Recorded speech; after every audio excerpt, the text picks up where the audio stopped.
विधान परिषद द्वारा संवैधानिक एवं संसदीय अध्ययन संस्थान द्वारा आयोजित जल का महत्व, जल का संकट और संकट का समाधान जैसे महत्वपूर्ण विषय द्वारा आयोजित गोष्ठी के आज की इस कार्यक्रम की अध्यक्षता कर रहे और इस समिति के भी जो अध्यक्ष हैं ऐसे हमारे विधान परिषद के आदरणीय सभापति श्रद्धेय मानवेंद्र जी, और जिनको हम सब लोग सुनते हैं, देखते हैं, समझते हैं, तो ऐसा लगता है कि मैं कितना भाग्यशाली हूं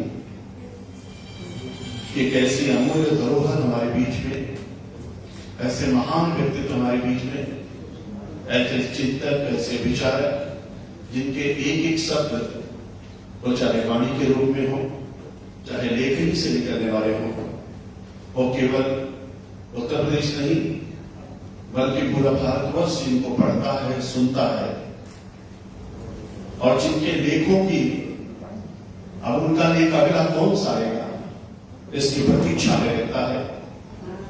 और आज के इस महत्वपूर्ण विषय के मुख्य अतिथि जिनकी अमृतमय वाणी अभी हम सबके श्रवण द्वार को संचित कर रही थी, ऐसे आदरणीय हृदय दीक्षित जी, वो कहते हैं कि आप सब हमारे उन्नाव में हैं और मैं कहता हूं कि आदरणीय दीक्षित जी, ये संपूर्ण भारतवर्ष आपको चाहता और प्यार करता है। हम सब लोग आपको बहुत सम्मान करते हैं, इसलिए जोरदार तालियां हमारे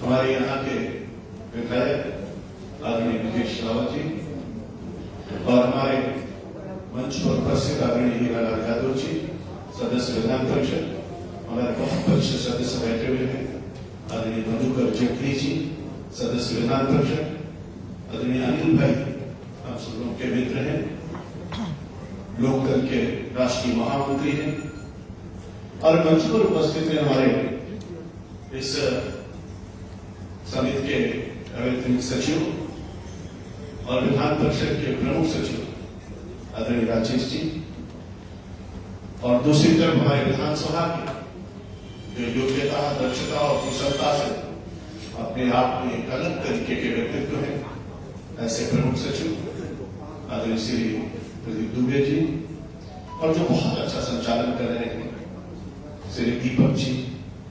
अच्छा लगता है यहाँ पर उपस्थित हमारे सभी आदरणीय इस समिति के वरिष्ठ सदस्यगण, भाई और बहन, मुझको लगता है कि आदरणीय दीक्षित जी अगर किसी मंच पर विराजमान है तो हमारे जैसे कार्यकर्ता के लिए कुछ कहना बहुत कठिन होता है, लेकिन फिर भी उनका आशीर्वाद, उनकी अनुमति और उनकी प्रेरणा से मैं कुछ शब्द आप लोगों के बीच में रखना चाहता हूं। मैं भाग्यशाली हूं, आजादी के इतने साल बीत गए, पानी पे चर्चा तो बहुत सारे लोग करते रहे, लेकिन वास्तव में पानी के लिए कोई महत्वपूर्ण मंत्रालय गठित होना चाहिए, इसके बारे में किसी ने पहली बार चिंता किया तो आदरणीय नरेंद्र भाई मोदी ने जल शक्ति मंत्रालय का गठन भारत के अंदर किया।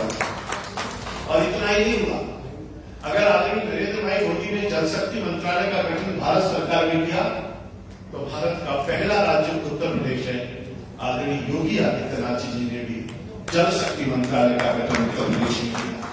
एकमात्र उत्तर प्रदेश का राज्य है उत्तर प्रदेश, भारत का राज्य है उत्तर प्रदेश, जहां पर जल शक्ति मंत्रालय का गठन हुआ। और मैं उसका एक छोटा सा कार्यकर्ता होने के नाते उस दायित्व के निर्वहन की जिम्मेदारी मेरे ऊपर दी गई है। मैं समझता हूं कि मेरे लिए गर्व और गौरव का विषय है। और इन सब विषयों पर आज के यदि 3 शब्दों को मैं देखता हूं कि जल का महत्व, जल का संकट और उसका समाधान, तो इतना पूर्णता को प्राप्त करता हुआ ये विषय है। और इस विषय पर चूंकि मंत्रालय मेरे पास है तो जो मेरी जानकारी है छोटी बहुत, मैं तो केवल सीखने के लिए आया हूं आपके बीच में, लेकिन जो जानकारी है मैं आपके समक्ष जरूर रखना चाहता हूं। और जब लोग कहते हैं जल, तो हम कहते हैं जल है तो कल है और जल है तो जीवन है।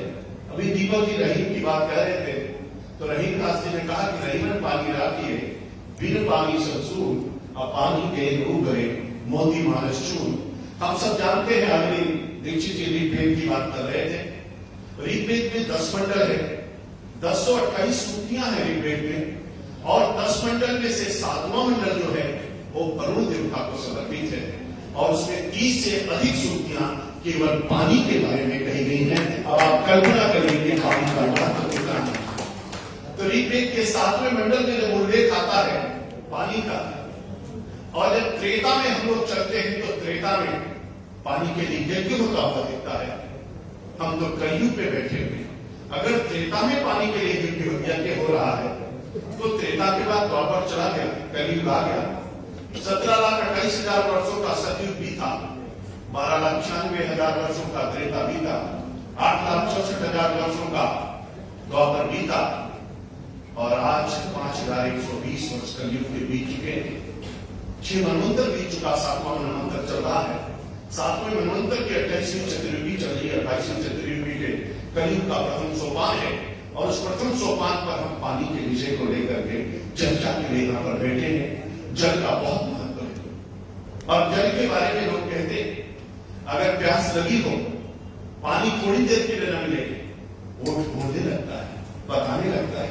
लोग कहते हैं आपका ओठ सूख रहा है क्योंकि पानी कम हो रहा है, चेहरा मुरझाने लगता है, थोड़ी देर बाद आदमी को मुरझा आ जाती है। और इसलिए सबसे बड़ा तत्व और सबसे पहला तत्व जल है। सृष्टि की रचना जब हुई आज से 1,98,58,05,120 वर्ष पहले जब सृष्टि की रचना हुई, तो संजोग से वह दिन रविवार था, क्योंकि रवि के होरा में सूर्य का आगमन हुआ था, और आज का दिन भी संजोग से रविवार ही है, और हम सब लोग यहाँ पर रविवार के दिन बैठे हुए हैं। तो जो पहला तत्व धरती पर आया था, उस तत्व का नाम जल है। और लोग कहते हैं जब सृष्टि का विनाश होगा, जब सब कुछ समाप्त होगा, तो जो बचेगा वो जल ही बचेगा। एक बूंद जल से ही व्यक्ति का निर्माण हो जाता है, एक बूंद जल से ही जीवन भवसागर से पार हो जाता है, एक बूंद जल से ही सवेरे उठ करके हाथ धुलते हो आंखें खुल जाती हैं, एक बूंद जल से आचमन करते हो तो पूजा के लिए तैयार हो जाते हो। एक बूंद जल ही जीवन में सब कुछ कर देती है। जल है तो जीवन है, जल है तो कल है, जल के बिना सब कुछ अधूरा है। इसलिए जल बहुत महत्वपूर्ण है, और इसलिए प्रभु ने चितिजल पाप गगन शरीरा, पंच तत्व या अधम शरीरा, उसमें जल की महत्ता को उन्होंने प्रदर्शित किया है। और जल आज धरती पर लोग कहते हैं, वैज्ञानिक कहते हैं 70 से 75% जल ही जल धरती पर है। और मनुष्य के शरीर में भी व्यक्ति जब दुनिया से जाता है तो शरीर में जो खून है वो भी पानी बन जाता है, केवल जल ही जल शरीर में रह जाता है। यानी उत्पत्ति के समय जल, और समाप्ति के समय जल, और जीवन में जल। जल है तो सब कुछ है, इसलिए जल की महत्ता इस सृष्टि में बहुत है। और इसी आधार पर लोग कहते हैं कि हमको जल को बचा करके रखने की आवश्यकता है। अब मैं आपसे बातचीत जल दुनिया के देशों से और भारत की तुलना करते हुए कुछ आंकड़े सबमिट करना चाहता हूं। जैसे आप सब जानते हैं कि भारत 32,87,960 वर्ग किलोमीटर में फैला हुआ है, और मेरा उत्तर प्रदेश 2,40,928 वर्ग किलोमीटर में फैला हुआ है। अब 2,40,928 वर्ग किलोमीटर का उत्तर प्रदेश, 32,87,960 वर्ग किलोमीटर का भारत, और दुनिया के देशों में जो भौगोलिक स्थिति भारत की है वो 2.4% जमीन मेरे पास है। लेकिन पानी कितना है मेरे पास दुनिया का, तो 4% पानी हमको दुनिया का भारत में है। और भारत में जो 4% पानी है, पॉपुलेशन कितनी भारत की दुनिया की है, तो 17% दुनिया की पॉपुलेशन का अंश भारत में निवास करती है। 17% लोग भारत में निवास कर रहे हैं। पानी का प्रतिशत 4 है, जमीन का प्रतिशत 2.4% है, और बीमारी का बोझ कितना है, 20%। दुनिया की जितनी बीमारी है उसका 20% केवल भारत में बीमारी का बोझ है। और जानवरों का परसेंट कितना है, 18 से 19% दुनिया का जानवर केवल भारत में रहते हैं। अब आप कल्पना करिए, 18 से 19% जानवर है, और 17% हमारी पॉपुलेशन जनसंख्या दुनिया भारत में, 4% पानी और 2.4% जमीन। अब आप इस आधार पर जब आकलन करते हैं तो हमको लगता है कि वास्तव में मेरे पास जो पानी है उसकी स्थिति क्या है। मैं आपको ले चलना चाहता हूं 1951 देश की आजादी के बाद। जब देश भारत आजाद हुआ तो आजादी के बाद जो पहली जनगणना हुई भारत की वो 51 में हुई और उस जनगणना में भारत की पॉपुलेशन उस समय 36 करोड़ थी। जब भारत की जनसंख्या 36 करोड़ थी तो उस समय भारत में जो उपलब्ध जल था उसका प्रतिशत कितना था? तो प्रति व्यक्ति के हिसाब से 5177 घन मीटर प्रति व्यक्ति प्रति वर्ष के हिसाब से पानी उपलब्ध था। कब? 1951 और 52 में। जब भारत की पहली जनगणना हुई और 36 करोड़ लोगों के बीच में पानी का बंटवारा हुआ तो औसत आया 5177 घन मीटर प्रति वर्ष प्रति व्यक्ति के हिसाब से पानी था। लेकिन वही जनसंख्या, वही जनगणना जब हमारी 2001 में हुई तो जनसंख्या बढ़ करके 102 करोड़ पर पहुंच गई। और जब जनसंख्या 102 करोड़ पर पहुंच गई तो भारत के पास पानी प्रति व्यक्ति कितना बचा? तो 1820 घन मीटर प्रति व्यक्ति प्रति वर्ष के हिसाब से पानी बचा। अब आप कल्पना करिए कि जब हम आजाद हुए थे तो 5,500 के हिसाब से पानी था और जब हम आजादी के 60 साल बिता रहे हैं, 70 साल बिता रहे हैं, अब पानी की क्या स्थिति है? तो 2011 में जब जनगणना हुई तो हमारी पॉपुलेशन बढ़कर के 121 करोड़ हो गई। जब 121 करोड़ हो गई तब हमारे पास पानी कितना रहा? तब हमारे पास पानी 1545 घन मीटर प्रति व्यक्ति प्रति वर्ष के हिसाब से पानी बचा। 2001 में हम 1820 पर थे, 2011 में हम 1545 पे पहुंचे। अब आकलन क्या हो रहा है कि अगली जनगणना जब होगी तो हमारे पास पानी कितना बचेगा? तो लोग कह रहे हैं कि अगली बार की जनगणना में हम 1342 घन मीटर पर पहुंच जाएंगे। 1545 से 1342 घन मीटर पर पहुंचेंगे और जब इसके बाद की जनगणना आएगी तो लोगों का आकलन है कि हम 1100 घन मीटर पर पहुंच जाएंगे। अब 1100 घन मीटर प्रति वर्ष के हिसाब से पानी का अगर आकलन करते हैं तो जल का एक बड़ा संकट हमारे सबके सामने दिखाई पड़ता है। धीरे धीरे जलस्तर नीचे की तरफ भाग रहा है, पानी कम होता जा रहा है, डिपेंडेंसी बढ़ती जा रही है, पॉपुलेशन बढ़ता जा रहा है और इन सब परिस्थितियों में उत्तर प्रदेश के पास पानी कितना है? भारत के पास पानी कितना है? तो उत्तर प्रदेश और भारत के पास अगर भूगर्भ जल का बात कही जाए, धरती के नीचे के जल की बात कही जाए तो भारत के पास कुल 433 बिलियन क्यूबिक मीटर पानी धरती के नीचे है और उत्तर प्रदेश के पास कितना है? केवल 72 बिलियन क्यूबिक मीटर पानी उत्तर प्रदेश के पास है। सतही जल 109 billion cubic metre Uttar Pradesh के पास है।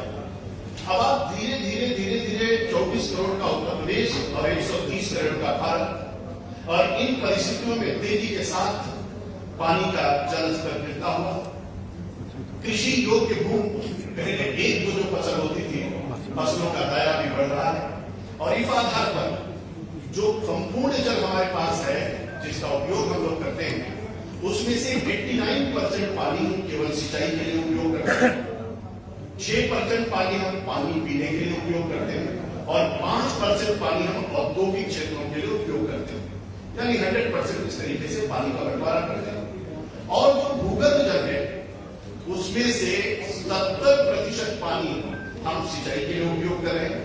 जो पीने के लिए पानी है उसमें से 85% पानी हम नीचे से ले रहे हैं और जो हम लोगों को औद्योगिक क्षेत्र में पानी की उपलब्धता है वो जो नदियों और सबको छोड़ दीजिए तो 87% पानी हम जमीन से निकाल करके उद्योग चला रहे हैं। बरसात कितनी हो रही है? पहले आज के 50 साल पहले आजादी के समय 51 और 52 में जो बरसात का रेशियो था वो लगभग 1010-1015 मिलीमीटर प्रति वर्ष के हिसाब से पानी बरसता था। धीरे धीरे बरसात कम होना शुरू हुई। अब देखते देखते 400 से 500 मिलीमीटर बरसात पे हम लोग आ गए। कहीं कहीं तो 150, 200 और 300 पर हम लोग रुक गए।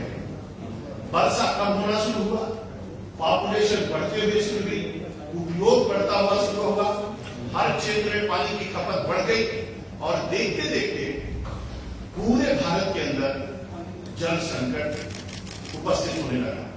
अब इन सब परिस्थितियों में से बड़ी बात है कि अगर लोग कहते हैं, हम सब लोग भी इस बात को समझते हैं, अच्छे अच्छे वैज्ञानिकों ने कहा कि जो पानी धरती के अंदर है या उत्तर प्रदेश में पानी है, देश और दुनिया में पानी है, उसका 97% पानी उपयोग के लायक नहीं है।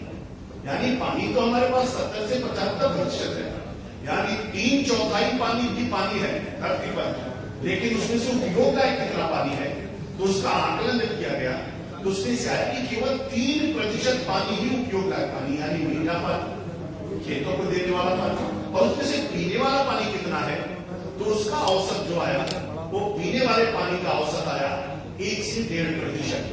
जितना पानी है उसका 1 से 1.5% पानी ही आप पीने के लिए उपयोग कर सकते हैं, 3% पानी ही आप अन्य चीजों के लिए उपयोग कर सकते हैं, 97% पानी का उपयोग नहीं हो सकता है।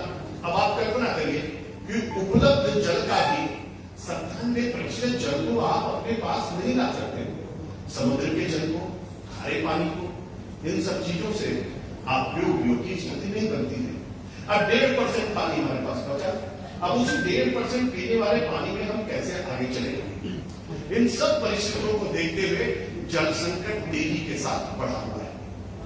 जीवन के लिए जल बहुत जरूरी है, और जल नहीं होगा तो जल का कोई विकल्प नहीं। आदरणीय अध्यक्ष जी ने भी कहा, हमारे सभापति जी ने कहा, कोई विकल्प नहीं, आपके पास कोई सब्स्टिट्यूट नहीं, आप कुछ कर नहीं सकते। इसलिए पानी आएगा कहां से? पानी लाएंगे, हम धरती मां को बचाएंगे कैसे? और कोई भी चीज अगर बंजर हो जाती है, धरती बंजर हो जाती है, अगर रेगिस्तान में आप जाते हो, कारण क्या है? कुल 6,885 ब्लॉक है मेरे भारत में, पूरे दुनिया के अंदर 6,885 ब्लॉक है। मेरे केवल देश के अंदर और अपने उत्तर प्रदेश में हम लोग 826 हमारे उत्तर प्रदेश में।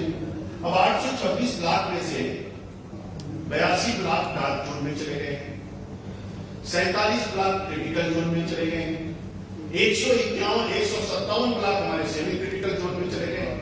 अब 826 में से 157 सेमी क्रिटिकल और हमारे 47 क्रिटिकल और 82 ब्लॉक जोन में परिवर्तित हो गए। अभी उनको बहुत नुकसान हो रहा है। बुंदेलखंड में जाइए तो धरती में पानी नहीं है, मथुरा और आगरा चले जाइए तो पानी खारा है, वहां पीने के लायक पानी नहीं। पश्चिमी उत्तर प्रदेश हिंडन के किनारे चले जाइए तो वहां आर्सेनिक और फ्लोराइड है।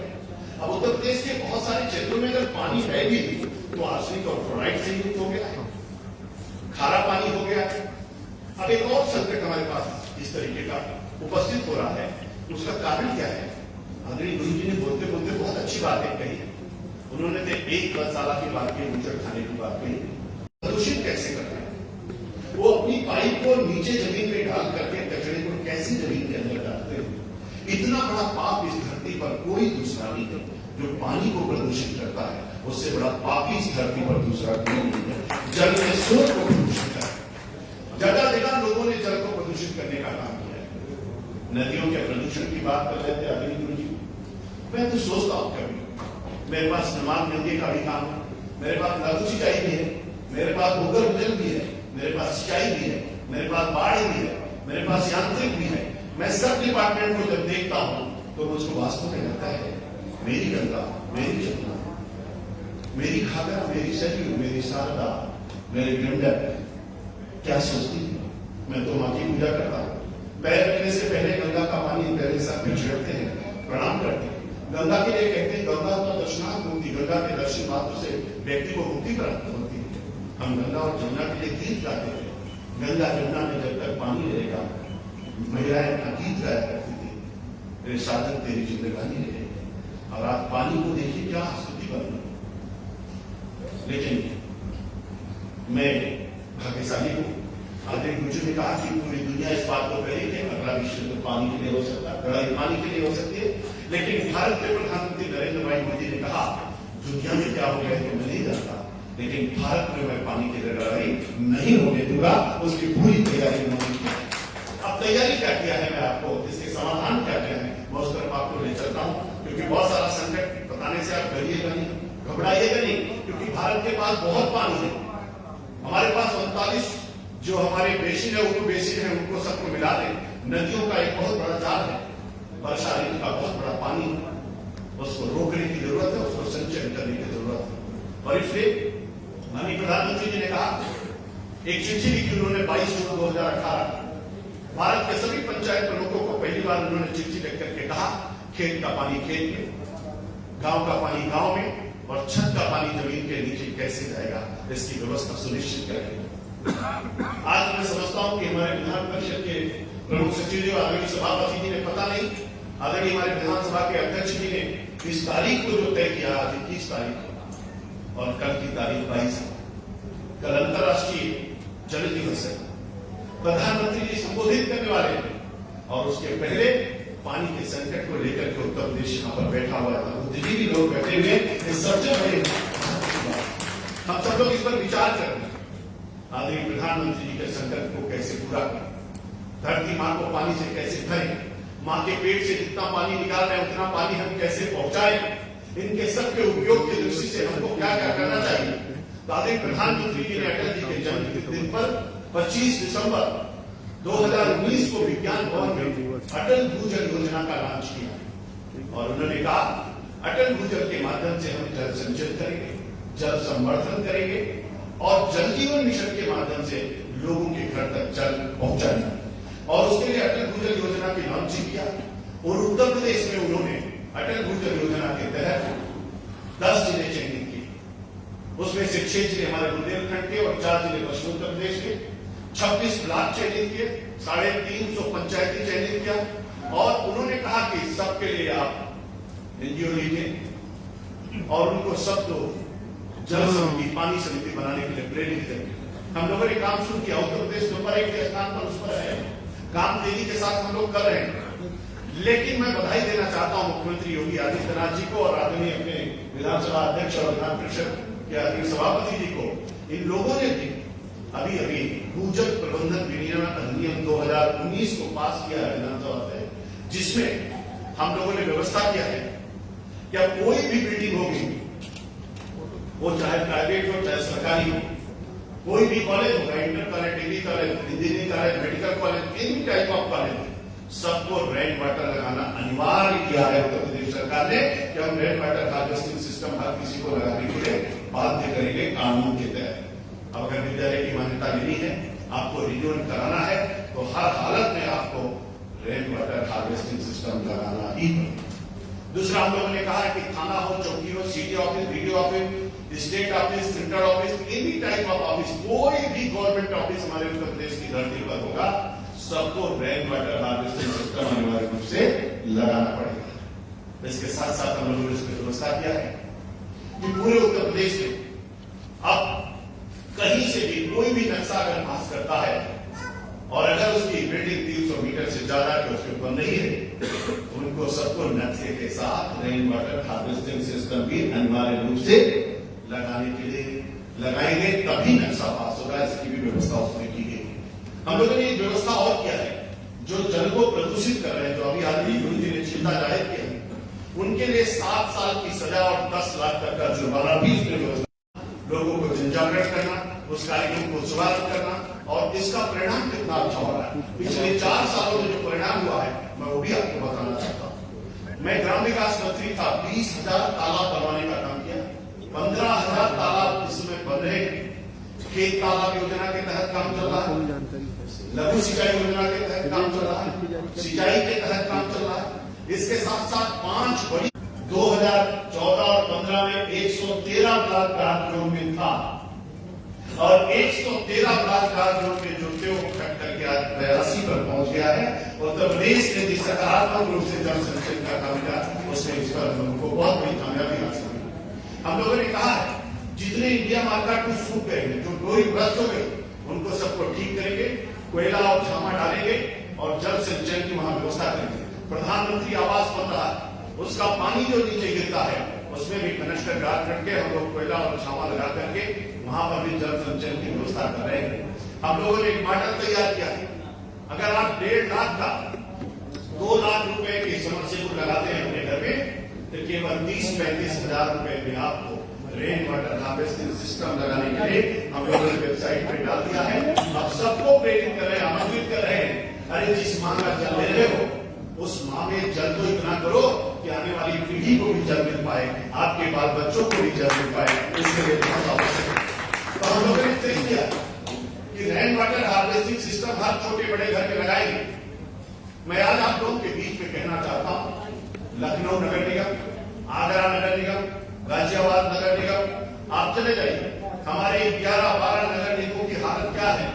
जलस्तर बहुत नीचे चला गया, पीने का पानी नहीं, घर भी पक्का बना दिया, नाली भी पक्की बना दी, सड़क भी पक्का बना दिया, चबूतरा भी पक्का बना दिया। अब जितना पानी बरसता है बह करके वो सीधे चला जाता है, आप कोई पानी रुकता नहीं, रिचार्जिंग नहीं हो पा रही है, जिसके कारण से जलस्तर तेजी के साथ नीचे जा रहा है। आदरणीय अध्यक्ष जी, 6000 किलोमीटर हमने लगवाया, अभी किलोमीटर लग रहा। अब आप बैठे बैठे अपने मोबाइल में देख सकते हो कि कितना पानी नीचे जा रहा है, कितना पानी ऊपर आ रहा है। उसके भी हम लोगों ने व्यवस्था कर दी है।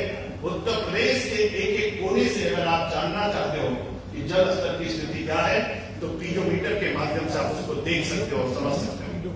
उस पर बहुत तेजी के साथ काम कर रहे हैं, जल समिति बना रहे हैं, बहुत सारे लोग, एनजीओ के लोग बहुत अच्छा काम कर रहे हैं, उनको भी प्रेरित कर रहे हैं। पुरस्कार की घोषणा हम लोगों ने किया है कि अच्छा पानी के लिए काम करिए, जल संचयन के लिए काम करिए। और पहले हम लोग तालाबों की पूजा करते थे, अभी हम लोगों ने व्यवस्था किया है, जितने बड़े लोग पहले होते थे उनके पास पैसा होता था तो तालाब बनवाते थे, मंदिर बनवाते थे, कुआं बनवाते थे। और पहले बेटे और बेटी की शादी होती थी तो पहले तालाब में पूजा करने के लिए लोग जाते थे। दीपावली आती थी तो अपने कुएं पर दिया जलाते थे, लोग तालाब की पूजा, कुएं की पूजा करते थे, पेड़ की पूजा करते थे। बाबा ने जो पेड़ लगाया था हमने काट दिया, हमने कितना लगाया ये किसी ने नहीं पूछा। हम लोगों ने एक आह्वान किया है कि अपने जीवन में, अपने बच्चे के बर्थडे पे, अपने माता पिता के जन्मदिन पर, अपने माता पिता के पुण्यतिथि पर आप 2 वृक्ष लगाइए।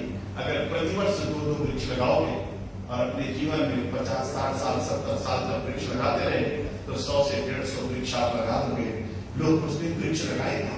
मेरे पास जमीन नहीं है, मैं आपको जमीन देने के लिए तैयार हूँ, आपका आह्वान करता हूँ।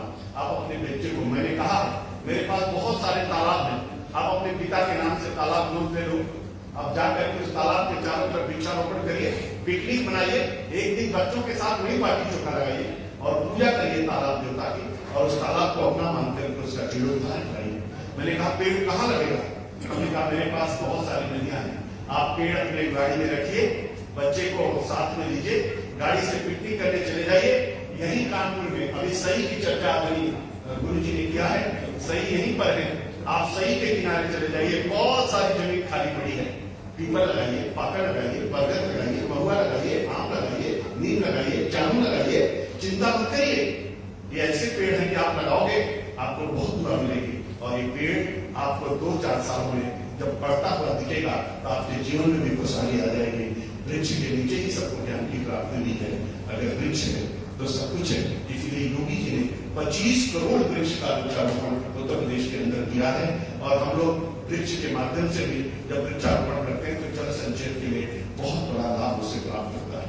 तो हम वृक्षारोपण भी करेंगे, हम तालाब भी बनाएंगे, हम कुएं के जीर्णोद्धार के लिए भी योजना बनाए।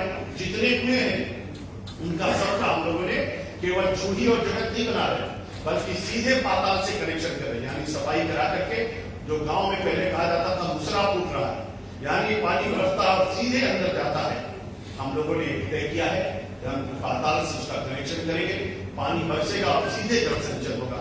गांव में इतने कुएं पहले होते थे और इतनी धरती मां में छेद होते थे, जिसके कारण से जब पानी बरसता था तो बरसात के अंदर हम लोग बाल्टी से, हाथ से ही पानी कुएं से निकाल लेते थे, क्योंकि धरती मैया का पेट भर जाता था, हमारा पूरा स्टोर बन जाता था।